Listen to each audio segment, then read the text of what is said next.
तो आज के वीडियो में हम बात करेंगे कि पीरियड क्या होता है। पीरियड को एमसी भी कहते हैं और क्यों होता है, और नॉर्मल पीरियड क्या होता है और एबनॉर्मल पीरियड क्या होता है, और इरेगुलर पीरियड होने के कौन कौन से कारण हैं, इसके बारे में आज आपको वीडियो में बताएंगे।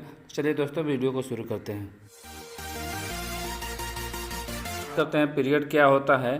तो पीरियड को मासिक धर्म, एमसी या माहवारी या मेंस्ट्रुअल साइकिल नामों से जाना जाता है। पीरियड का शुरू होना एक संकेत होता है कि महिला का शरीर गर्भधारण के लिए तैयार है। पीरियड के दौरान महिला के गर्भाशय से योनि के माध्यम से ब्लड का स्राव होता है और यह ब्लीडिंग हर महीने 2 से 5 दिन या 2 से 7 दिन तक चलती है।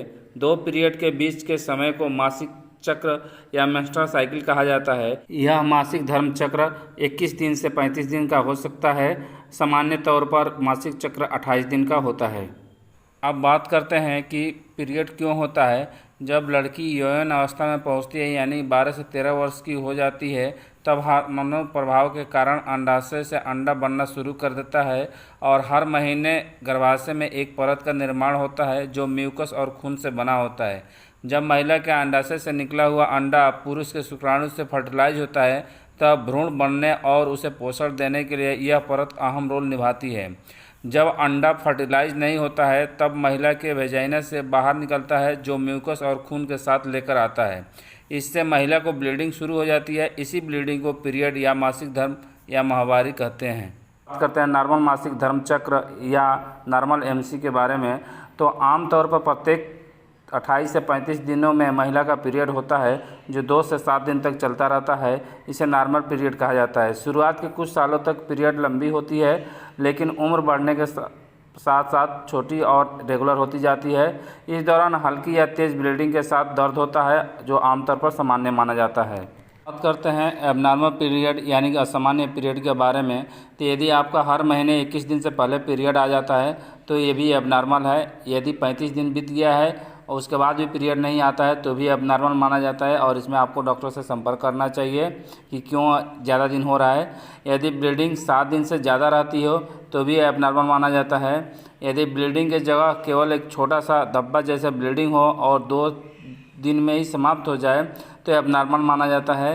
यदि पीरियड के समय बहुत तेज़ दर्द हो जो सहने लायक ना हो तो भी एबनॉर्मल माना जाता है, और उसमें आपको डॉक्टर से सलाह लेने की ज़रूरत है। खून के बड़े बड़े थक्के निकलता हो पीरियड के समय में और वो थक्के 2.5 सेंटीमीटर से ज़्यादा हो तो भी वो एबनॉर्मल माना जाता है। तो अब हम बात करते हैं इरेगुलर पीरियड होने के कौन कौन से कारण हैं। तो पहला कारण ये है, जब आपको फर्स्ट टाइम पीरियड आता है उसके 1 से 2 साल तक हार्मोनल बदलाव की वजह से पीरियड इरेगुलर होने के चांस रहते हैं। पीरियड इरेगुलर होने का दूसरा कारण जो है, वज़न का बहुत तेज़ी से बढ़ना या बहुत तेज़ी से घटना की वजह से भी पीरियड इरेगुलर हो जाता है। तीसरा कारण जो है, बहुत ज़्यादा चिंता करते हैं या भावुक होते हैं तो भी हार्मोनल चेंजेज होते हैं जिसकी वजह से पीरियड इरेगुलर हो जाता है। चौथा कारण है, लंबे समय तक बहुत हाई एक्सरसाइज करने की वजह से भी पीरियड इरेगुलर हो जाता है। पांचवा कारण है, बर्थ कंट्रोल के लिए गर्भ निरोधक दवाओं का प्रयोग करने या गर्भ निरोधक इंजेक्शन के इस्तेमाल करने से हार्मोनल गड़बड़ी आ जाती है जिससे पीरियड इरेगुलर होता है। छठवां नंबर है, यदि आप शादीशुदा हैं और पीरियड समय से 1 सप्ताह से ज़्यादा हो जाए तो आप यूरिन प्रेगनेंसी टेस्ट कर लेना चाहिए, जिससे आप ये कंफर्म हो जाए कि आपको प्रेगनेंसी है कि नहीं है। यदि आपको प्रेगनेंसी रहता है तो पीरियड नहीं आता है।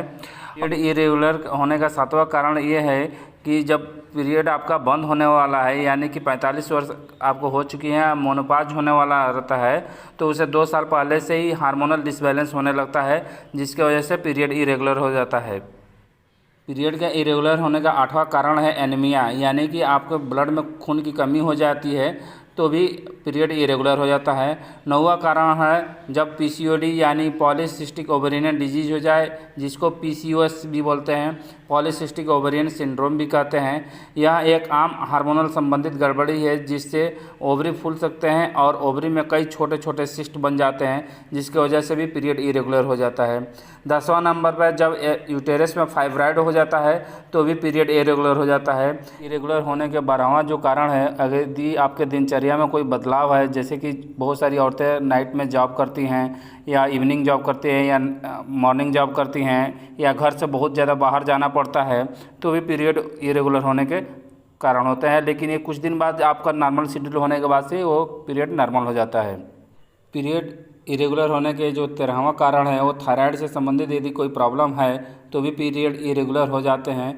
उसके लिए पीरियड इरेगुलर होने के 14वां जो कारण है वो पौष्टिक आहार है। यदि आपका पौष्टिक आहार बहुत अच्छा से आप खान पान नहीं करती हैं तो भी पीरियड इरेगुलर होने के चांस हो जाते हैं। पीरियड इरेगुलर होने के 15वां कारण जो है, यदि कोई महिला बहुत लंबे समय से किसी बीमारी से ग्रसित है तो उसका भी हार्मोनल जो चेंजेस हो जाते हैं, जिसकी वजह से पीरियड इरेगुलर होने के चांस हो जाते हैं।